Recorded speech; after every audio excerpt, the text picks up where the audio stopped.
Emma's Acres is a non-profit social enterprise business that we've started here in Mission, that basically hopes to help victims, finance victims initiatives. L.I.N.C.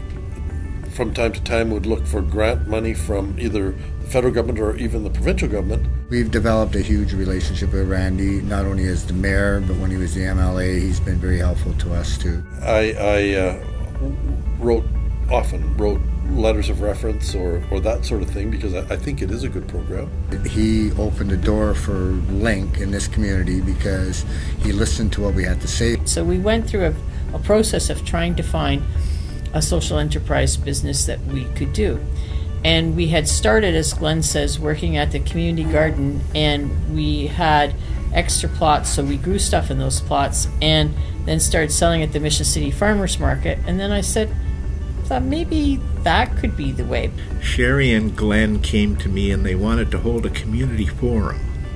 And so we made arrangements that they could use the District of Mission's council chamber, and they invited me to attend, which I did. And Sherry approached me and she said, we want to do this bigger garden. We want to expand on the soapbox garden. We want to do something bigger. We want to get into some social enterprise. So it would take more land than they currently had. So staff found a piece of property which is a future expansion property for our community cemetery. And the thought was, well, if there's an interim use in there, then it doesn't revert to a forest.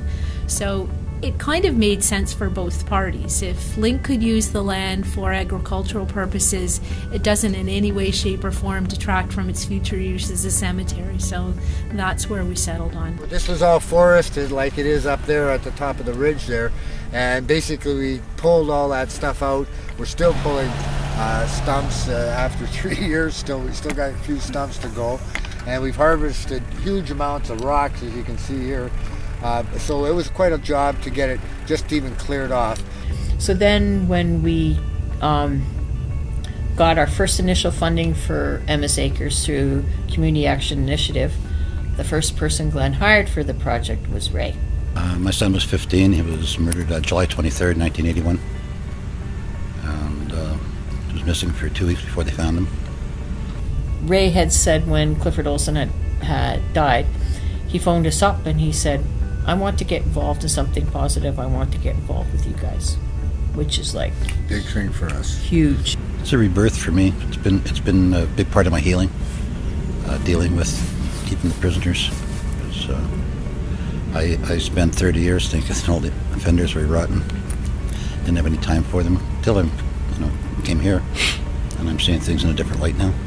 Slowly but surely, we've been getting more and more support from the Corrections Service as far as we go to lots of meetings with them.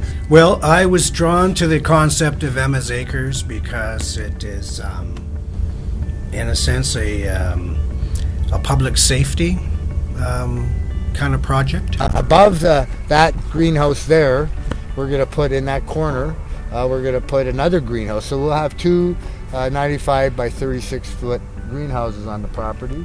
The Quonset hut. We just recently got water on the property. Last year we had to bring water to water, not this plot. Last year we had all that plot over there under production and this plot, and we basically watered it by hand. Most members of council that I served with were very much in favor of the project, so getting a $7,000 expenditure for water was not really an issue in the end.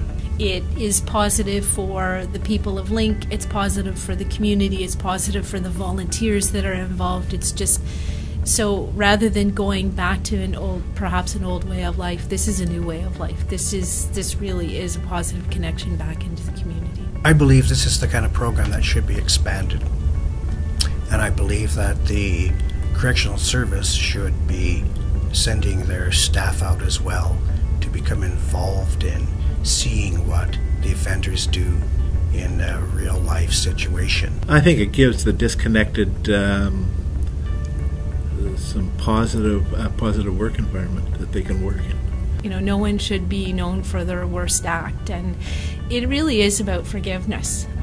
You can't go through your whole life carrying something that you can't get over, get beyond. How do you lift people from the real down and out places that some people find themselves at? How do you lift them out of that?